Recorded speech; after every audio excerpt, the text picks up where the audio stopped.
इस फिल्म की शुरुआत होती है वेनिस से, जहाँ एक नीलामी घर में काफी कीमती चीजों की नीलामी होने वाली थी। इसीलिए बड़े बड़े अमीर लोग मास्क पहनकर यहाँ बैठे हुए थे। यहीं पर हम कहानी के मेन कैरेक्टर को देखते हैं, जिसका नाम साइरस था। वो काफी स्मार्ट था और एक बार फिर यहाँ अपने साथियों के साथ चोरी का प्लान कर चुका था। यहाँ हमें साइरस की टीम के बारे में बताया जाता है, जिनमें सबसे टॉपर वो खुद था। फिर थी पायलट लड़की, एक था लॉक मास्टर जो हर तरह के मुश्किल लॉक्स को भी आसानी तोड़ सकता था, एक लड़की हैकर थी और लड़का था इंजीनियर। एक बड़ी उम्र का आदमी भी होता है जो इनकी चोरियों में मदद करता था। इस वक्त वो साइरस के साथ नीलामी घर में आया हुआ था। यहाँ हर जगह पर कैमरास भी लगाए हुए थे, जिन पर पुलिस की नजर थी। और सबसे सीनियर ऑफिसर का नाम एबी होता है। काफी वक्त पहले वो साइरस से मिली थी, इनकी दोस्ती हो गई थी। पर जब एबी को पता चला कि वो कितना बड़ा चोर है, तो एक मिशन पर इसने साइरस को पकड़ने का प्लान बनाया। लेकिन वो क्योंकि काफी चालाक था, इसलिए भाग गया था। लेकिन इस बार एबी अपनी टीम के साथ पूरी तरह से तैयार थी कि जैसे साइरस चोरी करेगा, ये उसे रंगे हाथों पकड़ लेगी। और अब नीलामी शुरू हो जाती है। सबसे पहले एक काफी महंगी पेंटिंग को लाया गया, जिसकी एक के बाद एक बोली लगने लगती है। लेकिन आखिर में वो 2 करोड़ की बिक जाती है। मगर ये चोर साइरस और उसके साथी जो पहले इस ताड़ में बैठे हुए थे, ये उस पेंटिंग को कस्टमर तक पहुंचने से पहले ही चोरी कर लेते हैं और उसे ब्लैक मार्केट में उसी दाम 2 करोड़ में बेच भी देते हैं। जिसके बाद बारी आती है सबसे खास किस्म की चीज की, जिसका नाम NFT था। और क्योंकि इसको बनाने वाला क्रिएटर अपनी पहचान बताना नहीं चाहता था, इसीलिए उसने चेहरे पर मास्क लगाया हुआ था। अब इस क्रिएशन NFT में तकरीबन 200 कैमरास लगे हुए थे, जो वीडियो रिकॉर्ड करके बहुत अच्छी वीडियो एडिट करके देते थे। अब इसकी नीलामी शुरू हुई। 1.5 से 2 से 2.5 करोड़ हुई ही थी कि तब यहाँ हैकर अपना काम करती है। वो एक बटन दबाकर लिफ्ट कहती है। ऐसा होते ही वहाँ की सारी लाइट्स बंद हो गई, धमाके होने लगी, तो हर तरफ अफरा तफरी मच जाती है। अब जहाँ अमीर लोग भागने का सोच रहे थे, तो यहाँ साइरस अपना काम करता है। जो 2.5 करोड़ की बोली लगी थी, वो खुद साइरस ने लगाई थी। इसलिए वो अब NFT के क्रिएटर के पास आया, कहता है कि आप मेरे ठिकाने पर ही आ जाओ, NFT भी वहीं ले ली जाएगी और पैसे भी हम वहीं दे देंगे। अब ये सारी चीजें ऊपर बैठी एबी देख रही थी, पर साइरस और उसकी टीम जो यहाँ से भाग रही थी, उनके पीछे पीछे एबी और उसकी टीम पड़ जाती है। वो खास किस्म की कश्ती स्पीड बोर्ड में बैठ जाती है। पुलिस को चकमा देकर समंदर के बीच में आ गई। इन्होंने बैरियर्स खड़े कर दिए, जिससे पुलिस पीछे अटक गई और ये लोग यहाँ से आगे निकल जाते हैं। ये लोग अपने ठिकाने और शिप में पहुँचे, जहाँ ये NFT की लेन देन के बाद वो पार्टी करते हैं। एबी जो अभी भी छानबीन कर रही थी, वो नीलामी में आए लोगों की वीडियो बड़े गौर से देख रही थी। उसकी नजर साइरस के साथी हेल्पर पर गई, जो अभी भी वहीं था। इसलिए ये लोग उस तक पहुंचकर उसे पकड़ लेते हैं। उधर पता चला कि इन चोरों ने जब NFT को चोरी किया, तो ब्लैक मार्केट में उसकी कीमतें बढ़ती गई। 3 से 4, 4 से 5, फिर 8 करोड़ हो गई। और उसे एक्टिवेट चलाने के लिए इन्हें असली मालिक की जरूरत थी, इसलिए ये उस क्रिएटर को भी उठा लाए थे। साइरस उससे बात करता है, कहने लगा कि तुम्हारा NFT मार्केट में जहाँ 2.5 करोड़ का बिकना था, वो अब चोरी होने की वजह से ब्लैक मार्केट में 8 करोड़ का बिकेगा। तुम्हें लगता है हमने तुम्हें ऐसे अगवा किया?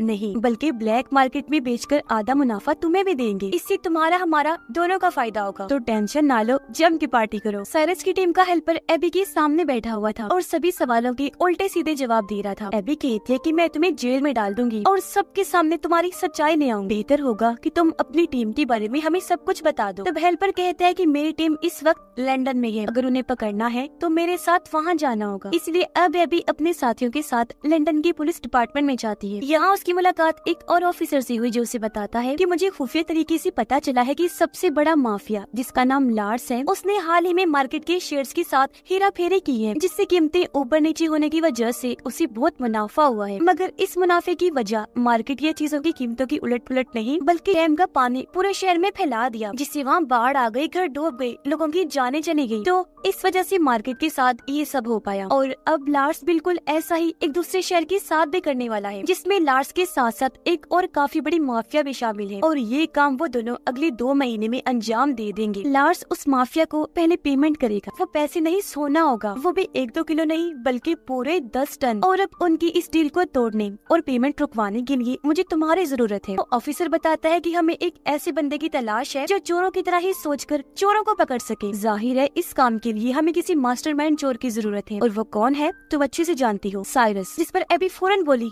नो नो नो सर, जैसा आप सोच रहे हैं वैसा कुछ नहीं हो सकता। आप चाहते हैं मैं साइरस के पास जाकर उससे मदद मांगूं और वो भी हमारी मदद करने को तैयार हो जाएगा? कभी नहीं, नामुमकिन है ये। तब ऑफिसर कहते हैं कि तुम्हें कैसे भी करके उसे मनाना होगा ताकि हम लार्स को रोक सके। इस पर एबी मान गई।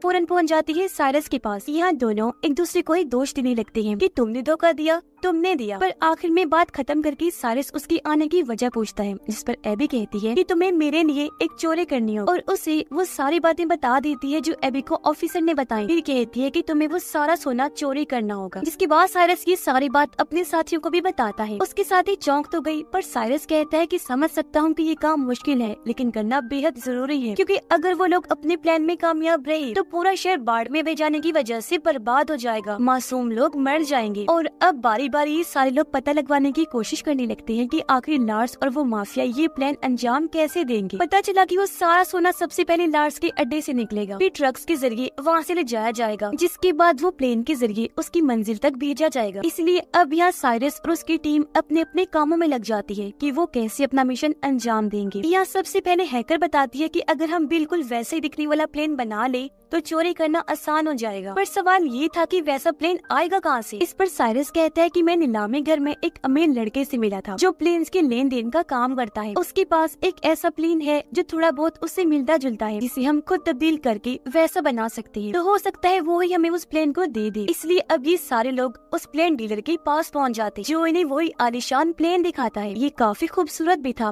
लेकिन इसे उड़ाना मना था क्योंकि इसमें कई सारे LED ग्लास लगे हुए थे, साथ ही बहुत ज्यादा शोर भी था। इसलिए डीलर अपना प्लेन देने से मना कर देता है, लेकिन एबी उसे ये बता देती है कि मैं पुलिस वाली हूँ, इस तरह के प्लेन्स रखना वैसे भी गैर कानूनी है, और अगर तुमने ये हमें ना दिया तो जेल की हवा खाओगे। जिस पर आखिर वो मान ही जाता है। अब प्लेन तो मिल गया था, तो अगला सबसे बड़ा मसला ये था कि रडार पर हेरा फेरी कैसे की जाए, जिसके लिए इन्हें बनाना होगा PSI, जो इस तरह के सिग्नल्स बनाएगा जिससे हालांकि हवा में 2 ही प्लेन्स उड़ रहे होंगे, मगर वो सिग्नल सिर्फ एक ही प्लेन दिखाएगा। लेकिन यहाँ एक छोटा सा मसला था, मतलब जब इन दोनों प्लेन्स को एक दूसरे के ऊपर नीचे करेंगे तो कुछ वक्त के लिए रडार पर ये दोनों ही प्लेन्स नजर आएंगे, जो हेडक्वार्टर में बैठे हुए लोग देख लेंगे। इसलिए इन्हें वहाँ अपने किसी खास आदमी को बिठाना था, जिस पर एबी कहती है कि एयरपोर्ट पर मैं एक ऑफिसर को जानती हूँ जो मेरा दोस्त है, वो हेडक्वार्टर में ही बैठा होता है, तो हमारा काम वो कर देगा। इसलिए ये अब उस ऑफिसर से जा मिले जो व्हील चेयर पर था। इन्होंने अपनी बात रखी, जिसके लिए वो साफ साफ मना कर देता है कि सॉरी, मैं ये काम नहीं करूँगा क्योंकि इसमें चोरी शामिल है। नहीं, बिल्कुल नहीं। पर तभी साइरस कहता है कि मैं इस काम के बदले तुम्हें 10 लाख दूंगा, जिसके लिए वो ऑफिसर मान गया। तो ये सारी टीम अपने अपने काम पर लग जाती है और इस प्लेन को ये लोग बदलने में लग जाते हैं, मतलब कि रंग वगैरह करते हैं ताकि ये दूसरे प्लेन की तरह लगने लगे। जिसके बाद PSI की मशीन बनाई जाती है जो सिग्नल्स में हेरा फेरी करेगी, पर उसका साइज बड़ा लग रहा था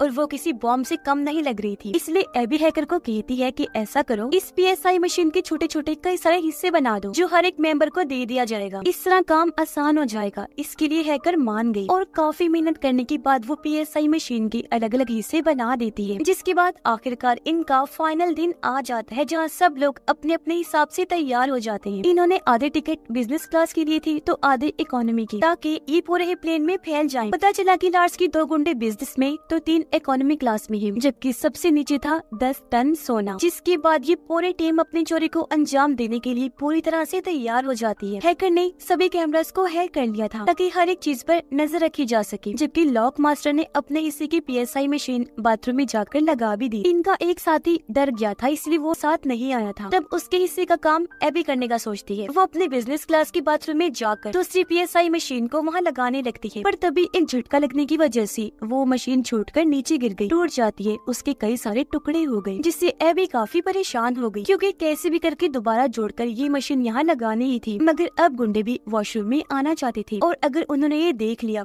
तो इनका प्लान चौपट हो जाएगा। लेकिन यहाँ ठीक वक्त पर साइरस आ गया और अब ये दोनों मिलकर मशीन को जोड़कर वहाँ लगा ही देते हैं, जबकि पायलट अपनी जहानत से अपने वाले प्लेन को उड़ाकर उस बड़े वाले प्लेन के नीचे ले आती है। साथ ही PSI के एक्टिवेट होने का इंतजार करने लगती है ताकि दोनों प्लेन्स की रडार का एक ही सिग्नल जाए। इसीलिए अभी हेडक्वार्टर की रडार में 2 ही प्लेन्स के सिग्नल्स आ रही थी, जो देखकर एयरपोर्ट ऑफिसर की साथी कहती है कि हमें इस बारे में ऊपर खबर कर देनी चाहिए। जिस पर वो ऑफिसर यानी एबी का साथी जवाब देता है कि ये मामूली सी खराबी होगी, 2-3 मिनट में ठीक हो जाएगी। वो उसे अपनी बातों में उलझाने लगा। जिस बीच PSI की एक्टिवेट होते ही पायलट अपने वाले प्लेन को दूसरे प्लेन से कनेक्ट कर लेती है। ऐसा होते ही सिग्नल मिलने लगे, जिससे अब रडार पर बस एक ही प्लेन नजर आने लगता है। तब ऑफिसर अपने साथी को कहता है, देखो मैंने कहा था ना ये खराबी है, लो अब ठीक भी हो गई। अब उधर लॉक मास्टर नीचे वाले एरिया में पहुंचता है जहाँ सोने वाली तिजोरी पड़ी हुई थी। वो अपने हाईटेक मशीन को तिजोरी पर लगाकर उसका लॉक तोड़ने की कोशिश करता है, पर इस बीच गुंडों को शक हुआ, इसीलिए वो अपने सोने तक पहुंचने की कोशिश करने लगते हैं। इस बात की खबर जैसी साइरस को हुई, वो उन्हें रोकने में लग जाता है, जिससे उन सब चोरों की लॉर्ड्स के गुंडों से लड़ाई शुरू हो जाती है। इनकी जबरदस्त हाथापाई होने लगती है। चलते हुए प्लेन में ये लोग लड़ रहे थे। अब झटके लगने की वजह से पायलट को लगता है जैसे प्लेन में कोई गड़बड़ी है, इसलिए वो फौरन हेडक्वार्टर में खबर करता है। तब एबी का साथी ऑफिसरों से कहता है कि मौसम खराब है, इसलिए आपको पास ही के हवाई अड्डे पर प्लेन को उतारना होगा। तब उसकी बात मानकर पायलट प्लेन को उतारने लगता है, पर ये जगह प्लेन को लैंड करने के लिए छोटी थी, जिस वजह से उसे हालांकि काफी मुश्किलात का सामना करना पड़ता है, लेकिन वो जैसे तैसे प्लेन को उस छोटे से हवाई अड्डे पर उतार ही लेता है। इसलिए अब साइरस की पायलट साथी भी प्लेन को वहाँ लैंड करवा लेती है। पर इस बात का लॉर्ड्स को भी पता चल गया था कि हमारा प्लेन हाईजैक हो गया है। जहाँ उसे लैंड करवाना था वहाँ होने की बजाय कहीं और करवा दिया गया है। इसलिए लॉर्ड्स अपने साथियों को कहता है कि जिसने भी मेरे सोने को मुझ तक पहुँचने से रोका है उन्हें खत्म कर दो या फिर मेरे पास लेकर आओ। उधर लॉक मास्टर साइरस से माफी मांगता है कि प्लीज मुझे माफ कर दो, मैं टाइम के अंदर अंदर लॉक तोड़कर सोना नहीं चुरा पाया। अब ये सोना गुंडों और इनके हेड माफिया लॉर्ड्स के हाथ लग जाएगा और ये अपनी खतरनाक डील कर लेंगे। अब इनके पास और कोई रास्ता नहीं था, इसलिए गुंडों के साथ सोने समेत ये लॉर्ड्स के पास जाने लगते हैं। इन्हें प्लेन के जरिए इनकी पायलट ही ले जा रही। उधर लॉर्ड्स के पास वो माफिया भी आ जाती है। वो चाहती थी कि डील होते ही जल्द से जल्द शहर में बाढ़ आ जाए, ताकि मार्केट के शेयर्स ऊपर नीचे होने से दोनों को ही फायदा हो। लेकिन उस माफिया को भी पता चल गया था कि जिस प्लेन के जरिए इनका सोना आ रहा था वो हाईजैक हो गया है। पर लॉर्ड्स उसे समझाता है कि मेरे गुंडों ने सूरत हाल को अपने कंट्रोल में कर लिया है, माल आपको मिल जाएगा, बस डील को कैसे भी करके आज के आज ही फाइनल करना। उधर प्लेन में अभी भी लड़ाई हो रही थी, जिस वजह से पीसीआई के सारे हिस्से बर्बाद हो गए। ऐसा होने से अब हेडक्वार्टर की रडार में दोनों प्लेन्स दिखने लगते हैं। तब प्लेन को ट्रेस करके गवर्नमेंट अपने फाइटर जेट्स को प्लेन के पीछे भेज देती है हमला करने के लिए। लेकिन यहाँ साइरस और पायलट अपना दिमाग लगाते हैं। वो प्लेन को उल्टा करके लिख देते हैं कि इसमें लोग हैं, इसलिए हमला ना किया जाए। इसीलिए फिलहाल वो फाइटर जेट्स उन पर हमला नहीं करते, बल्कि पीछा करने लगते हैं, ताकि जब ये प्लेन लैंड हो तो पुलिस वहाँ जाकर सारी सूरत हाल को हैंडल कर ले। जिसके बाद अब ये प्लेन लैंड होता है लॉर्ड्स की महल के ग्राउंड में, जो उसके आलीशान से घर को बर्बाद करते हुए आगे बढ़ने लगता है। सिर्फ यही नहीं बल्कि सिक्योरिटी दीवार को तोड़ता हुआ प्लेन अंदर जाने लगा। ऐसा होते ही सारा का सारा सोना भी निकलकर बाहर गिर जाता है। ये देखकर माफिया लॉर्ड्स को कहती है कि अब तो मैं ये सारा सोना भी ले लूंगी,